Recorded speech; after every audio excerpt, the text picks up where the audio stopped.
AICC ಅಧ್ಯಕ್ಷ ಮಲ್ಲಿಕಾರ್ಜುನ ಖರ್ಗೆ ಅವರು ತಮ್ಮ ಹುಟ್ಟೂರು ಕಲಬುರಗಿಯಲ್ಲಿ ಕುಳಿತು ಕೊಟ್ಟಂಥ ಒಂದು ಹೇಳಿಕೆ ಇಡೀ ಈ ನಾಯಕತ್ವ ಬದಲಾವಣೆಯ ಚರ್ಚೆಯ ದಿಕ್ಕನ್ನು ಬದಲಿಸುವ ಶಕ್ತಿಯನ್ನು ಹೊಂದಿದೆ.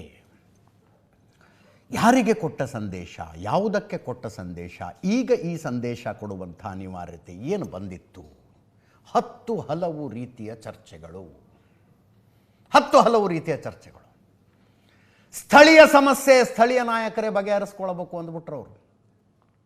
ಇಲ್ಲಿ 2.5 ವರ್ಷಕ್ಕೆ ಅಧಿಕಾರ ಹಸ್ತಾಂತರದ ನಿರ್ಣಯ 2.5 ವರ್ಷದ ಹಿಂದೆ ಆಗಿತ್ತಾ, ಆಗಿರಲಿಲ್ವಾ, ಆಗಿತ್ತು ಅನ್ನೋದಾದರೆ ಯಾವ ಟರ್ಮ್ ಮೇಲೆ ಆಗಿತ್ತು, ಆ ಮಾತುಕತೆ ಆಗಿತ್ತು ಅನ್ನೋದಾದರೆ ಅದಾದಾಗ ಯಾರ್ಯಾರಿದ್ರು ಎಲ್ಲ ಚರ್ಚೆ ಆಗ್ತಾ ಇದೆ. ಇಲ್ಲಿ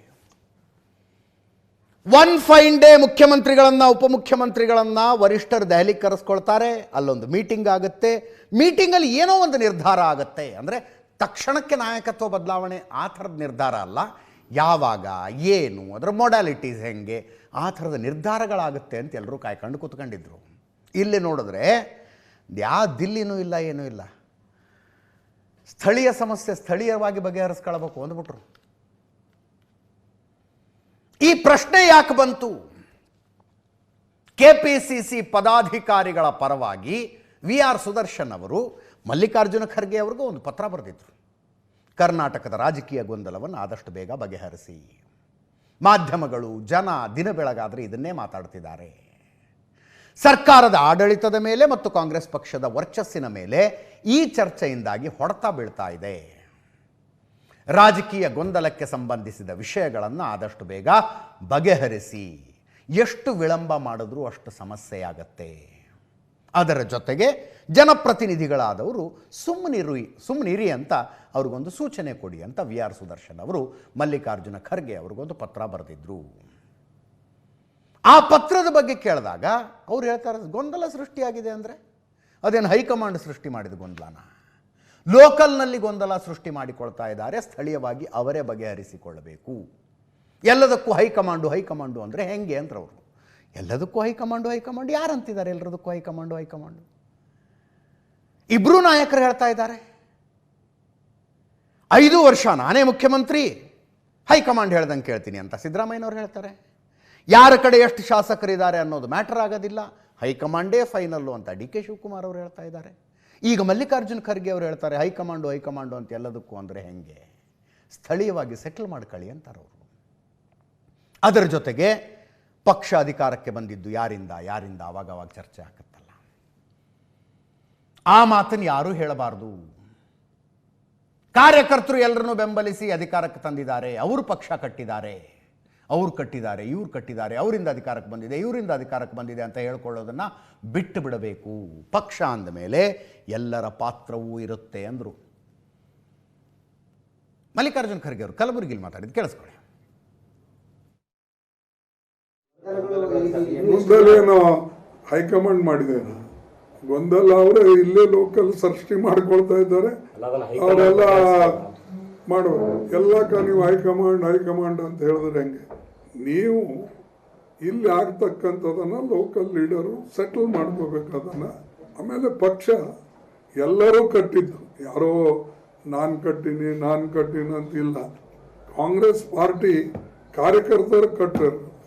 ಕಾಂಗ್ರೆಸ್ ಯಾವಾಗಲೂ ಕೂಡ ಯಾರೇ ಲೀಡರ್ ಬಂದ್ರೂ ಅವರಿಗೆ ಕಾಂಗ್ರೆಸ್ ಕಾರ್ಯಕರ್ತರು ಸಪೋರ್ಟ್ ಮಾಡ್ತಾರೆ. ಅದಕ್ಕೆ ಯಾರು ನನ್ನಿಂದಾಗಿದೆ ಅಂತ ಯಾರು ಹೇಳಬಾರ್ದು. ಮತ್ತು ಕೆಲವು ಕಾರ್ಯಕರ್ತರನ್ನು ಯಾರು ಹೇಳ್ತಾರೆ ಇವ್ರು ಕಟ್ಟಾರೆ ಅವ್ರು ಕಟ್ಟಾರೆ ಅನ್ನೋದು ಅದು ಬಿಟ್ಟು ಬಿಡಬೇಕು. ಪಾರ್ಟಿ ಅಂದಮೇಲೆ ಎಲ್ಲರೂ ಪಾತ್ರ ಇರ್ತದೆ. ಗೊಂದಲೇನೋ ಹೈಕಮಾಂಡ್ ಮಾಡಿದೆ, ಗೊಂದಲ ಅವರೇ ಇಲ್ಲೇ ಲೋಕಲ್ ಸೃಷ್ಟಿ ಮಾಡ್ಕೊಳ್ತಾ ಇದ್ದಾರೆ. ಅವರೆಲ್ಲ ಮಾಡುವ ಎಲ್ಲಕ್ಕ ನೀವು ಹೈಕಮಾಂಡ್ ಅಂತ ಹೇಳಿದ್ರೆ ಹೆಂಗೆ? ನೀವು ಇಲ್ಲಿ ಆಗ್ತಕ್ಕಂಥದನ್ನು ಲೋಕಲ್ ಲೀಡರು ಸೆಟಲ್ ಮಾಡ್ಕೋಬೇಕು ಅದನ್ನು. ಆಮೇಲೆ ಪಕ್ಷ ಎಲ್ಲರೂ ಕಟ್ಟಿದ್ದು, ಯಾರೋ ನಾನು ಕಟ್ಟಿನಿ ಅಂತಿಲ್ಲ. ಕಾಂಗ್ರೆಸ್ ಪಾರ್ಟಿ ಕಾರ್ಯಕರ್ತರು ಕಟ್ಟರು. ಕಾಂಗ್ರೆಸ್ ಯಾವಾಗಲೂ ಕೂಡ ಯಾರೇ ಲೀಡರ್ ಬಂದ್ರೂ ಅವರಿಗೆ ಕಾಂಗ್ರೆಸ್ ಕಾರ್ಯಕರ್ತರು ಸಪೋರ್ಟ್ ಮಾಡ್ತಾರೆ. ಅದಕ್ಕೆ ಯಾರು ನನ್ನಿಂದ ಆಗಿದೆ ಅಂತ ಯಾರು ಹೇಳಬಾರ್ದು. ಮತ್ತು ಕೆಲವು ಕಾರ್ಯಕರ್ತರನ್ನು ಯಾರು ಹೇಳ್ತಾರೆ ಇವ್ರು ಕಟ್ಟಾರೆ ಅವ್ರು ಕಟ್ಟಾರೆ ಅನ್ನೋದು ಅದು ಬಿಟ್ಟು ಬಿಡಬೇಕು. ಪಾರ್ಟಿ ಅಂದಮೇಲೆ ಎಲ್ಲರೂ ಪಾತ್ರ ಇರ್ತದೆ. ಎಲ್ಲದಕ್ಕೂ ಹೈಕಮಾಂಡು ಅಂದರೆ ಹೆಂಗೆ? ಸ್ಥಳೀಯವಾಗಿರುವ ಸಮಸ್ಯೆ ಸ್ಥಳೀಯವಾಗಿ ಬಗೆಹರಿಸಿಕೊಳ್ಳಬೇಕು. ಮಾತನ್ನು ಹೇಳಿದವರು ಯಾರು? AICC ಅಧ್ಯಕ್ಷರು. AICC ಅಧ್ಯಕ್ಷರು ಹೇಳಿದ್ರು ಇದನ್ನು. ನವೆಂಬರ್ 23, ನವೆಂಬರ್ 27 ಹೇಳಿಕೆಗಳನ್ನು ನಾನು ಪ್ರಸ್ತಾಪಿಸ್ತಾ ಇದ್ದೆ. ನವೆಂಬರ್ 23ಕ್ಕೆ ಇದೇ ಮಲ್ಲಿಕಾರ್ಜುನ ಖರ್ಗೆ ಅವರು ಹೇಳ್ತಾರೆ, ನನಗೇನೂ ಗೊತ್ತಿಲ್ಲ, ನನ್ನನ್ನೇನು ಕೇಳಬೇಡಿ, ಏನೇ ಇದ್ದರೂ ಹೈಕಮಾಂಡ್ ತೀರ್ಮಾನ, ಏನೇ ಇದ್ದರೂ ಹೈಕಮಾಂಡ್ ತೀರ್ಮಾನ ಅಂದಿದ್ರು ನವೆಂಬರ್ 23ಕ್ಕೆ. ಇವತ್ತು ಎಲ್ಲದಕ್ಕೂ ಹೈಕಮಾಂಡು ಅಂದರೆ ಹೆಂಗೆ ಅಂತಿದ್ದಾರೆ ಮಲ್ಲಿಕಾರ್ಜುನ ಖರ್ಗೆ ಅವರು. ಏನೇ ಇದ್ದರೂ ಹೈಕಮಾಂಡ್ ತೀರ್ಮಾನ ಅಂತ ನವೆಂಬರ್ 23ಕ್ಕೆ ಹೇಳಿದರು. ಒಂದು ತಿಂಗಳು. ಇವತ್ತು ಎಲ್ಲದಕ್ಕೂ ಹೈಕಮಾಂಡು ಅಂದರೆ ಹೆಂಗೆ ಅಂತಾರೆ. ನವೆಂಬರ್ 23 ಒಂದೇ ಅಲ್ಲ, 27ನೇ ತಾರೀಕು ಏನು ಹೇಳಿದರು? ನವೆಂಬರ್ 23 ಹೇಳಿಕೆ ವಿಪರೀತ ಚರ್ಚೆ ಆಯಿತು ಅವ್ರದ್ದು. AICC ಅಧ್ಯಕ್ಷರೂ ಹೈಕಮಾಂಡ್ ಅಲ್ಲ ಅಂದರೆ ಇನ್ಯಾರು ಹೈಕಮಾಂಡು ಅಂತ. AICC ಅಧ್ಯಕ್ಷರೇ ಬಂದು ನನ್ನನ್ನೇನು ಕೇಳಬೇಡಿ ಹೈಕಮಾಂಡ್ ತೀರ್ಮಾನ ಮಾಡುತ್ತೆ ಅಂತಂದರೆ ಏನದರ ಅರ್ಥ ಅಂತ ವಿಪರೀತ ಚರ್ಚೆ ಆಗಿತ್ತು, ಟ್ರೋಲ್ ಆಗಿತ್ತು. 27ನೇ ತಾರೀಕು ಇದೇ ಮಲ್ಲಿಕಾರ್ಜುನ ಖರ್ಗೆ ಅವರು ಹೇಳ್ತಾರೆ, ದೆಹಲಿಗೆ ಹೋಗಿ ಒಂದು ತೀರ್ಮಾನ ಮಾಡ್ತೀವಿ, ಎಲ್ಲರನ್ನೂ ಕರೆಸಿ ದೆಹಲಿಯಲ್ಲಿ ಮಾತುಕತೆ ಮಾಡ್ತೀವಿ, 3-4 ಜನರನ್ನು ಕರೆಸಿ ಸಭೆ ಮಾಡ್ತೀವಿ, ಯಾವ ರೀತಿ ಮುಂದೆ ನಡೆಯಬೇಕು ಅನ್ನೋದನ್ನು ತೀರ್ಮಾನಿಸ್ತೀವಿ. ಇದೇ AICC ಅಧ್ಯಕ್ಷರು ಹೇಳಿದ್ದು. ನಾನು ಸುಳ್ಳು ಹೇಳಿದ್ರೆ ಕೇಳಿಸ್ಕೊಳ್ಳಿ ಒಂದ್ಸಲ. ನಾನು ಸುಮಾರು ನೀವು 3 ದಿನದಿಂದ ಸತತವಾಗಿ ಇಲ್ಲಿ ನಿಂತಿದ್ರಿ. ನನಗೆ ಭಾಳ ಬೇಜಾರಾಗಿದೆ. ಯಾಕಂದರೆ ಯಾವ ವಿಷಯ ಇಲ್ಲದೆ ನಾನು ಏನಾದರೂ ಹೇಳಿದರೆ ಚೆನ್ನಾಗಿರೋದಿಲ್ಲ. ಆದರೆ ನಿಮಗೆ ಒಂದು ವಿಶೇಷ ವಿನಂತಿ ಅಂದರೆ ನನ್ನ ಹತ್ರ ಹೇಳಕ್ಕೆ ಏನೂ ಇಲ್ಲ. ಮತ್ತು ನಾನು ದಯವಿಟ್ಟು ಯಾವ ವಿಚಾರದಲ್ಲೂ ಕೂಡ ಇದ್ರ ಬಗ್ಗೆ ಏನು ಈಗ ನಡೆದಂಥ ವಿದ್ಯಮಾನ ಬಗ್ಗೆ ಹೇಳ್ತಕ್ಕಂಥದ್ದು ಇಲ್ಲ. ಅದಕ್ಕಾಗಿ ತಾವು ಪದೇ ಇಲ್ಲಿ ನಿಂತು ನಿಮ್ಮ ಸಮಯನೂ ಹಾಳ ಮತ್ತು ನನಗೂ ಬೇಜಾರಾಗ್ತಾ ಇದೆ. ಬಿಸಿಲಲ್ಲಿ ಚಳಿಯಲ್ಲಿ ನೀವು ನಿಂತು ಅದಕ್ಕೆ ದಯವಿಟ್ಟು ಏನಿರೋದು ಹೈಕಮಾಂಡ್ ಮಾಡ್ತದೆ. ಅದಕ್ಕಾಗಿ ತಾವು ಇದ್ರ ಬಗ್ಗೆ ಹೆಚ್ಚಿನ ತಲೆಸ್ಕೆಡಿಸ್ಕೊಳ್ತಕ್ಕಂಥದ್ದು ಸರಿಯಲ್ಲ. Thank you. ನಾನು ಸುಮಾರು इन सबको बुला के चर्चा करता हूँ. उस चर्चे में राहुल गांधी भी रहेंगे और मेरे हमारे दूसरे मेंबर्स भी रहेंगे, CM भी रहेंगे और हमारे डिप्टी चीफ मिनिस्टर रहेंगे. तो इन सबको बुला के चर्चा करने के बाद निर्णय होगा. तो टीम है, अकेला नहीं रहता, टीम है. जब हमारी पूरे हाईकमांड की टीम बैठ के चर्चा करके निर्णय ಅಲ್ಲಿ ಕೂರಿಸ್ಕೊಂಡು ಮಾತಾಡ್ತೀವಿ ಅಂದವರು ಲೋಕಲ್ ಆಗಿ ಬಗೆಹರಿಸಿಕೊಳ್ಳಿ ಅನ್ನೋ ಹಂತಕ್ಕೆ ಬಂತು ಅಂದರೆ ಏನೋ ಒಂದಾಗಿದೆ ಅಂತ ಅರ್ಥ. ಈ ಸಮಸ್ಯೆ ನಮ್ಮ ಕೈಯಲ್ಲಿ ಬಗೆಹರಿಯುವಂಥದ್ದಲ್ಲ ಅಂತ ಅನ್ನಿಸ್ತಾ, ಒಂದು ಹೋಗಿ ಇನ್ನೊಂದಾಗತ್ತೆ ಅನ್ನುವ ಆತಂಕನ, ಅಥವಾ DK ಶಿವಕುಮಾರ್ ಅವರು ವಿಪರೀತ ಆಸಕ್ತಿ ವಹಿಸಿ ಮುಖ್ಯಮಂತ್ರಿ ಆಗಬೇಕು ಅಂತ ಓಡಾಡ್ತಿದ್ದಾರೆ. ಮೊದಲು ನೀವು ಸಿದ್ದರಾಮಯ್ಯನವರ ಬೆಂಬಲಿಗರ ವಿಶ್ವಾಸಕ್ಕೆ ತಗೊಂಡು ಬನ್ನಿ, ಅವ್ರನ್ನ ಕಾನ್ಫಿಡೆನ್ಸಿಗೆ ತಗೊಂಡು ಬನ್ನಿ ಅಂತ ಹೇಳುವ ಅರ್ಥವಾ? I don't know. ನಾನಾ ಅರ್ಥಗಳಿದ್ದಾವೆ ಇದರಲ್ಲಿ, ನಾನಾ ಅರ್ಥಗಳು. ಹೈಕಮಾಂಡು ನೀವೇ ಏನಾದ್ರು ಮಾಡ್ಕೊಳ್ಳಿ ಅಂತ ಕೈ ತೊಳ್ಕೊಂಡು ಬಿಡ್ತಾ ಅಂತಲೂ ಅನ್ಸುತ್ತೆ ಒಂದೊಂದು ಸಲ. ಏನಾದ್ರು ಮಾಡ್ಕೊಂಡು ಹೋಗ್ರಪ್ಪ ಅಂತ. ಸಮಸ್ಯೆ ಆಗತ್ತಿದು. ಮೇಲಿಂದ ಮೇಲೆ ಪಡೆಯುವ ಗೆಲುವುಗಳು, ಕೇಂದ್ರದಲ್ಲಿ ವಿಧಾನಸಭಾ ಚುನಾವಣೆಗಳಲ್ಲಿ ಆ ಗೆಲುವುಗಳು ಒಂದು ಶಕ್ತಿ ಕೊಡ್ತವೆ, ಹೈಕಮಾಂಡಿಗೆ ಕಾನ್ಫಿಡೆನ್ಸ್ ಕೊಡ್ತವೆ. ಇದೇ ಸಮಸ್ಯೆ BJP ಆಡಳಿತದ ರಾಜ್ಯದಲ್ಲಾಗಿದ್ದರೆ ದಿಲ್ಲಿಯಿಂದ ಒಂದು ಹೆಸರು ಬರ್ತಿತ್ತು ಪಾರ್ಟಿ, ಇವರು ಇನ್ನು ಮೇಲಿಂದ ಅಂತ.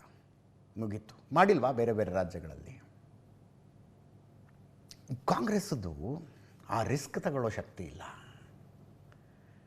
ಅದರ ಜೊತೆಗೆ ರಾಹುಲ್ ಗಾಂಧಿ ಅವರ ಸ್ವಭಾವ ಈ ಸಮಸ್ಯೆಗಳನ್ನು ಅಡ್ರೆಸ್ ಮಾಡೋದನ್ನು ಸಾಧ್ಯ ಆದಷ್ಟು ಪೋಸ್ಟ್ಪೋನ್ ಮಾಡ್ಕೊಂಡು ಹೋಗ್ತಾರೆ.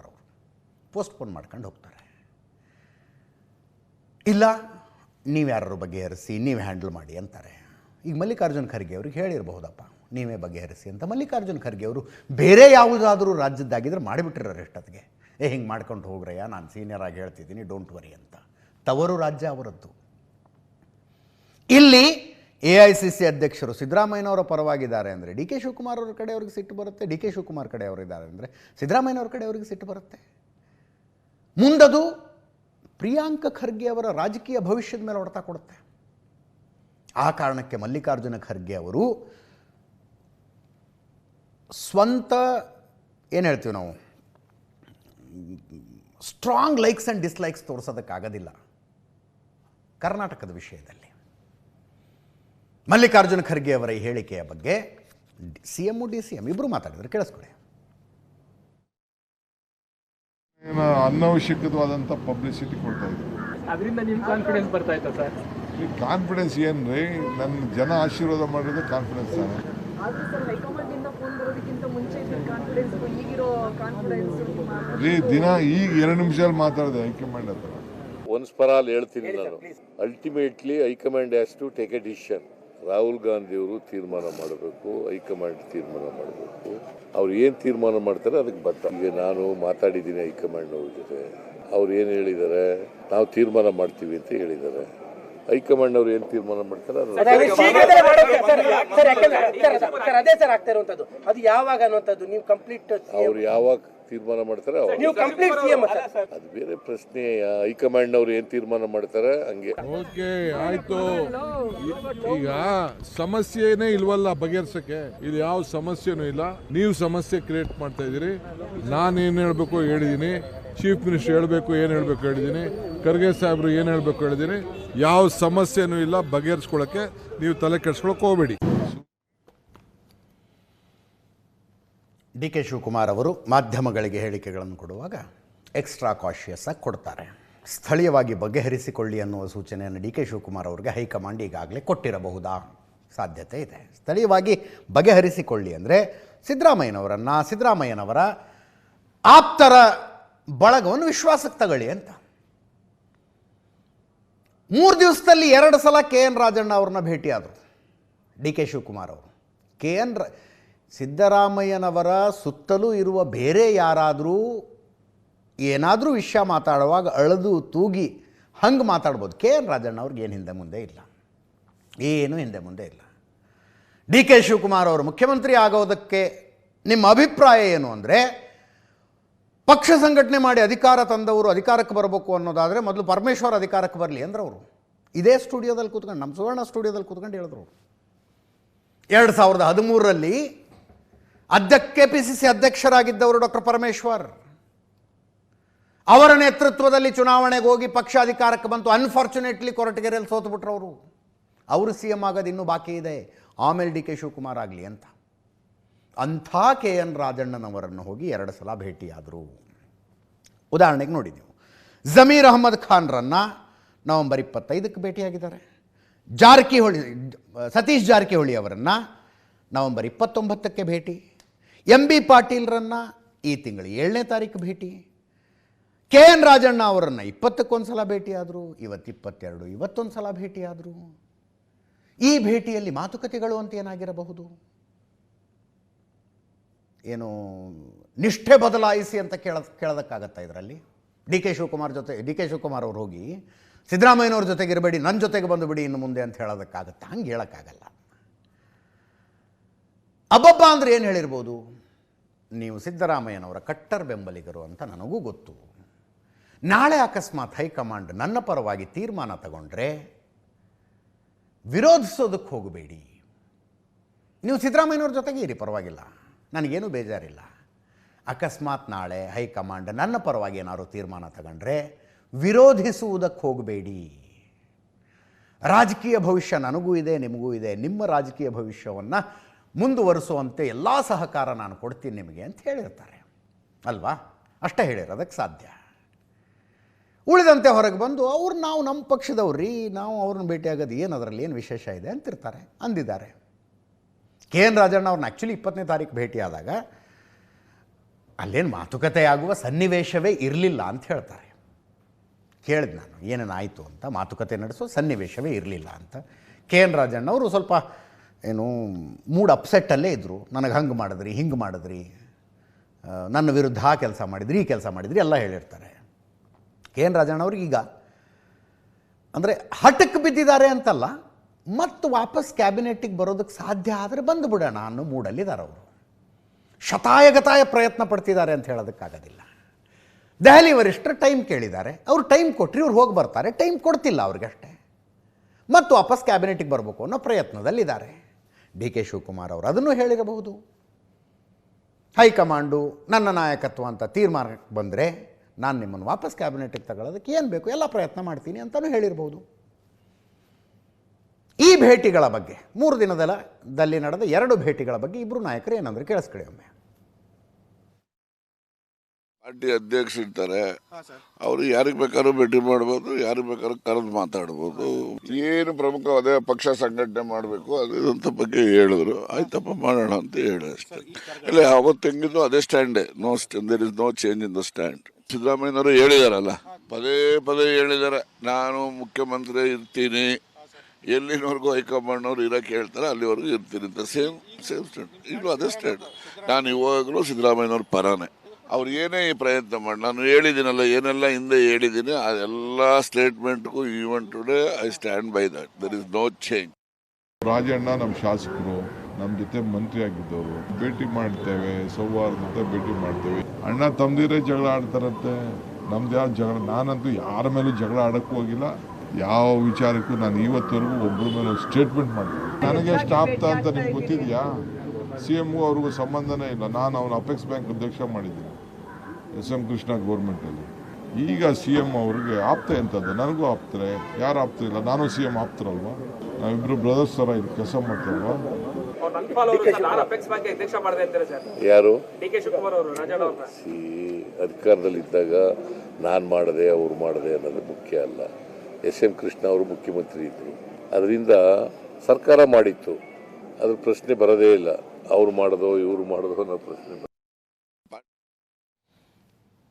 ಈ ಮಧ್ಯದಲ್ಲಿ ಒಂದು ಚರ್ಚೆ ಆವಾಗ ಬರ್ತಿತ್ತು, ಈಗ ಕಡಿಮೆ ಆಗಿದೆ ಅದು.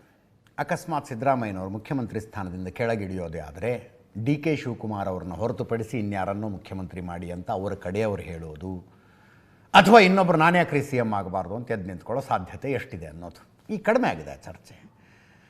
ಯಾರು ಅಂತ ಬಂದಾಗ ಸತೀಶ್ ಜಾರಕಿಹೊಳಿ, ಡಾಕ್ಟರ್ ಪರಮೇಶ್ವರ್ ಹೆಸರು ಬರ್ತಿತ್ತು. ಡಾಕ್ಟರ್ ಪರಮೇಶ್ವರ್ ಹೆಸರು ಇಂಟ್ರೆಸ್ಟಿಂಗ್ಲಿ ಮುಂಚೂಣಿಯಲ್ಲಿರ್ತಾ ಇದ್ದದ್ದು.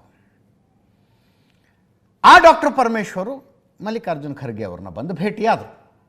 KPCC ಮಾಜಿ ಅಧ್ಯಕ್ಷರು, AICC ಹಾಲಿ ಅಧ್ಯಕ್ಷರ ಭೇಟಿ ಇದು. ಅದಾದಮೇಲೆ ನಮ್ಮ ಮನೆ ವಿಷಯ ಮಾತಾಡೋದಕ್ಕೆ ಬಂದಿದ್ದೆ ಅಂದ್ರೆ ಅದೇನೋ ಗೊತ್ತಿಲ್ಲ ನನಗೆ. Let us not go deep into it. ಭೇಟಿಯಾಗಿ ಬಂದ ನಂತರ ಏನು ಹೇಳಿದ್ರು ಕೇಳಿಸ್ಕೊಳ್ಳಿ. ಖರ್ಗೆ ಸಾಹೇಬರು ನಮ್ಮದು ಎಲ್ಲ ಒಂದು ಫ್ಯಾಮಿಲಿ. ನಾನು ಆ ಫ್ಯಾಮಿಲಿ ವಿಚಾರಗಳನ್ನು ಮಾತಾಡ್ಕೊಂಡು ಬಂದಿದ್ದೇನೆ ವಿನಃ ಯಾವುದೇ ರಾಜಕೀಯ ಮಾತಾಡಿಲ್ಲ. ಆಯಿತಾ? ನಮಗೆ ನಮ್ಮ ಸಂಬಂಧವೇ ಬೇರೆ, ಆದ್ದರಿಂದ ನಮ್ಮ ಮನೆಯ ವಿಚಾರಗಳನ್ನು ಮಾತಾಡಿದ್ದೇನೆ ವಿನಃ ಯಾವುದೇ ರಾಜಕೀಯ ವಿಚಾರವನ್ನು ನಾನು ಮಾತಾಡಿಲ್ಲ. ಅವ್ರು ಹೇಳಿದ ಮೇಲೆ, ನಮ್ಮ AICC ಅಧ್ಯಕ್ಷರು ಹೇಳಿದ ಮೇಲೆ ಅದಕ್ಕೆ ನಾವು ಎಲ್ಲ ರೀತಿಯ ಗೌರವವನ್ನು ಕೊಡ್ತೇವೆ. ಅವರು ಯಾವ ಅರ್ಥದಲ್ಲಿ ಹೇಳಿದಾರೋ, ಏನು ಸೂಚನೆ ಕೊಡ್ತಾರೋ ಮುಂದೆ ಗೊತ್ತಿಲ್ಲ. ಆದರೆ ಅವರು ಹೇಳಿದ ಮೇಲೆ ಅದನ್ನು ಕೇಳಲೇಬೇಕಲ್ಲ ನಾವೆಲ್ಲರೂ ಕೂಡ. ಹೇಳಿದ ಮೇಲೆ ಅದಕ್ಕೆ ಇಲ್ಲೇ ಬಗೆಹರಿಸ್ಕೊಳ್ಳೋದಿದ್ದರೆ ಒಳ್ಳೆಯದು, ಇಲ್ಲೇ ಬಗೆಹರಿಸ್ಕೋಬೇಕು. ಇದು ಗೊಂದಲ ಇದ್ದರೆ ಅದನ್ನು ಬಗೆಹರಿಸ್ಕೊಂಡು ನಾವು ಅದನ್ನು ಸರಿ ಮಾಡಿಕೊಂಡು ಜನರಿಗೆ ಆಡಳಿತ ಕೊಡಬೇಕು ಅನ್ನೋದು ಅಷ್ಟೇ ನಮ್ಮದು.